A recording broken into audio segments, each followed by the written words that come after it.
Just listened to the media budget review of the minister responsible for finance. You agree with me that typical of this government, this address was uninspiring, bereft of new ideas, gives no hope, and fails to offer a roadmap for addressing the numerous problems facing the people of Ghana. This media review leaves many people disappointed and uninspired. It gives no hope to the people of Ghana, and that anything this government had said and have done over the last 7.5 years, they've done nothing to reverse the negative trend.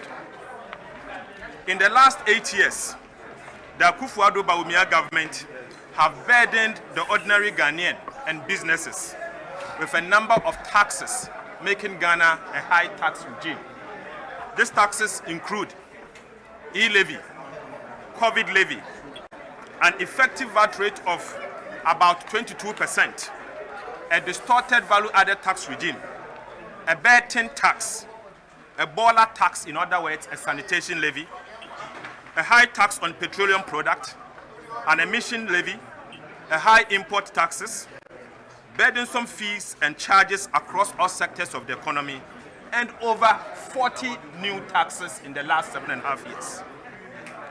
These burdensome taxes have made Ghana unattractive for investment and foreign direct investment. As a result, many Ghanaian businesses are relocating to Togo and Ivory Coast, among others. In fact, last week I heard of a company moving from Ghana to Benin Republic. Ghana has lost so many jobs opportunities as a result of the relocation of these businesses. This adds to the already high unemployment situation due to the fact that the government has failed to create new jobs.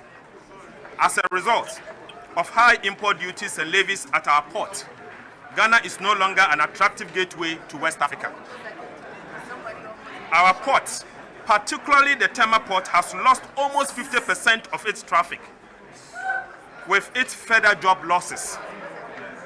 Living in Ghana is now exceedingly difficult as the cost of living has now become unbearable.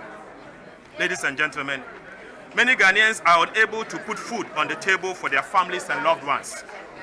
People can simply not make ends meet.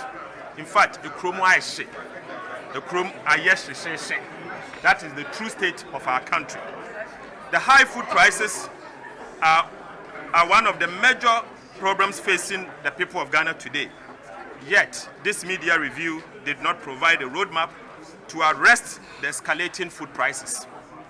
Planting for Food and Jobs was a monumental failure, despite the billions of Ghana cedis that have been spent so far on the program.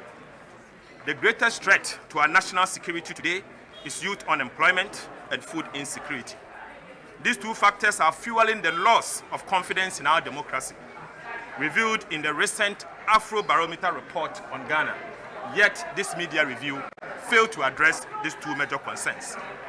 At the very least, the NDC Minority Caucus expected nothing less than the removal or the abolition of the following new taxes: the e-levy, the COVID levy, the betting tax, the baller tax, the emission levy, the VAT on domestic consumption of electricity, and addressing the distortions of the value-added tax regime.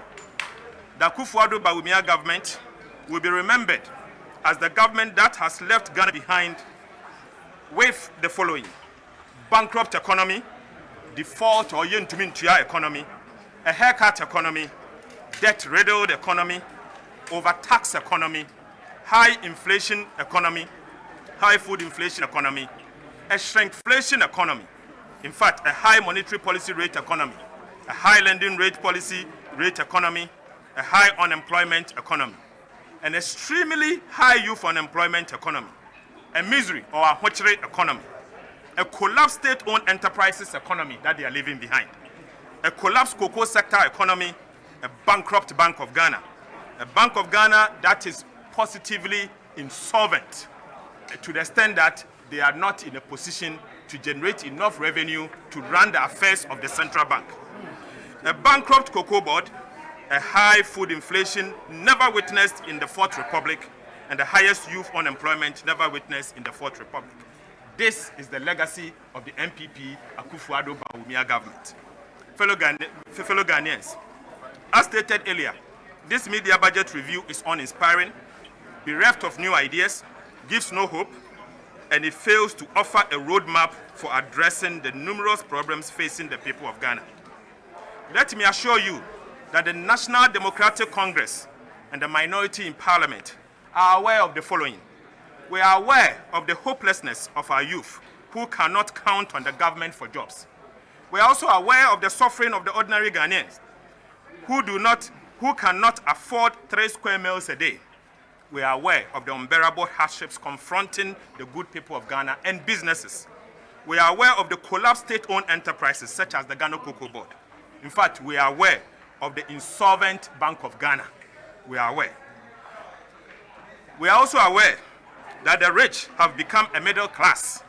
The middle class has become poor, and the poor has become poorer, with the World Bank estimating that 33% of Ghana's population will move to extreme poor by the year 2025. We are also aware that this government is leaving behind a high tax regime. And overall, we are also aware, among others, of the poor governance that this government is leaving behind.